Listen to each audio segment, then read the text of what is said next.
Longspan atau jembatan lengkung LRT disebut Wamen BUMN salah desain sehingga mengganggu operasional LRT Jabodetabek. Presiden Jokowi yang sudah menjajal LRT meminta jangan mencari-cari kesalahan. Nah, bagaimana sebenarnya rancangan awal LRT dan keselamatannya? Kita diskusi bersama David Rizal.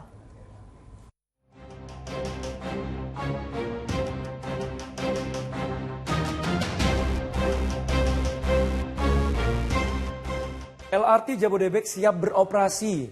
Ya, tadinya sih begitu ya. Karena Presiden Joko Widodo pun sudah menjajal sendiri transportasi ini. Tapi Wamen BUMN bilang katanya longspan atau jembatan lengkung LRT salah desain hingga mengganggu jadwal operasional LRT Jabodetabek. Bener nih, gara-gara longspannya salah desain. Yuk kita bahas dalam diskusi.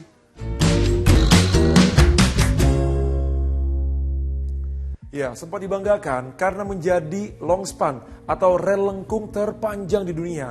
Tapi ternyata sekarang longspan ini justru jadi batu kerikil yang menghambat operasional LRT Jabodebek. Jadi ini semua berawal dari pernyataan Wakil Menteri BUMN Kartika Wirjoatmojo yang bilang longspan atau jembatan lengkung yang membelah Jalan Gatot Subroto Kuningan disebut-sebut bermasalah. Ada kesalahan desain katanya. Presiden Joko Widodo sempat menjajal langsung LRT Jabodebek ini. Pas ditanya soal pernyataan Wamen BUMN yang bilang katanya ada salah desain nih di longspan LRT, ini jawaban Presiden. Jadi kalau ada koreksi, ada yang perlu dievaluasi, perlu ada yang diperbaiki, yang kita perbaiki. Jangan seneng, karena baru pertama kali. Dan ini adalah produksi Inka.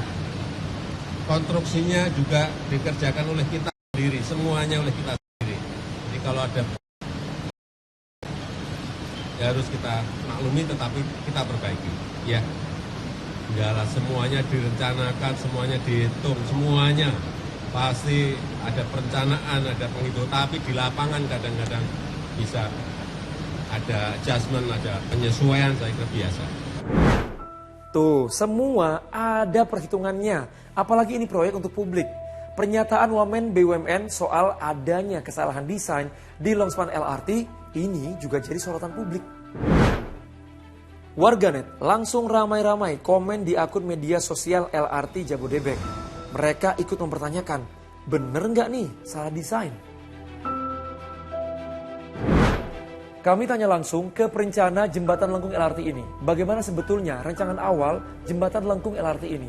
Termasuk alignment atau keselarasan, terasa jalan, hingga faktor keselamatannya. Sampai akhirnya ini disetujui. Dan ini dia jawabannya. Saya mencoba mengikuti pernyataan Pak Wamen ya, terkait pernyataan beliau terkait salah desain. Itu beliau menyoroti masalah kecepatan yang berkurang pada saat harus melewati longspan LRT Kuningan. Nah, kalau kecepatan berkurang itu saya adalah perencana dari jembatannya. Tetapi untuk alignmentnya sudah ada konsultan tersendiri, konsultan dari DJKA yang untuk mendesain alignment tersebut yang sepengetahuan saya dan diberikan info kepada saya bahwa alignment tersebut sudah mempertimbangkan lokasi yang memang cukup rumit ya di lokasi tersebut.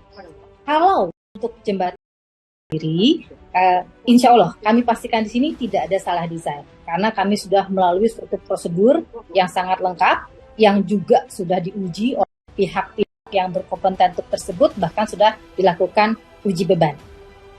Jadi kalau dari alignment track yang tadi saya sampaikan konsultan sendiri yang melakukannya sudah diberikan arahan atau kriteria desain bahwa alignmentnya akan begini. Jadi lengkungnya akan begini. Kalau lengkungnya diperbesar, sejujurnya dari sisi struktur akan lebih mudah. Tetapi mereka menyampaikan ini lokasinya sudah harus seperti ini sehingga lengkungan lebih kecil. Disebut dengan lebih besar, lebih kecil sehingga kalau lengkungannya lebih besar bisa lebih cepat. Kalau lengkungannya lebih kecil maka akan lebih lambat. Nah, konsekuensi lengkungan yang akibat lokasi yang ada gedung dan harus mengikuti jalan dan sebagainya, itu kecepatan LRT-nya ada tertentu memang harus dipenuhi. Nih, ke pengamat transportasi soal standarisasi longspan di jalur LRT ini, utamanya soal keselamatannya. Bagaimana di lingkungan? Selama lingkungan itu ya memenuhi syarat teknis tidak masalah. Yang penting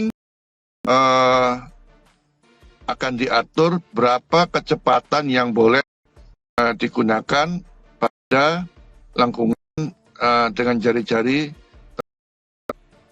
Itu hal yang biasa. Kalau lengkungannya memang ini kan di daerah perkotaan agak sulit mencari ruang bebas yang cukup luas. Sehingga bagaimana memanfaatkan ruang bebas yang ada melewati jalan tol di bawahnya tanpa tiang. Span yang cukup panjang itu bisa dibangun. Nah, artinya ini dapat dikatakan ya sudah memenuhi syarat. Kalau tidak memenuhi syarat keselamatan tidak mungkin boleh lewat. Nah, persoalannya tadi kalau dia kecepatannya rendah, ya memang itu syaratnya seperti itu, ya. Jadi dimungkinkan. Jadi tidak ada masalah yang serius dalam hal ini terkait dengan pengoperasian di jalur trek yang sudah ada. Pernah dianggap sebagai proyek impossible alias tidak mungkin. Tapi proyek LRT Jabodebek jadi kenyataan.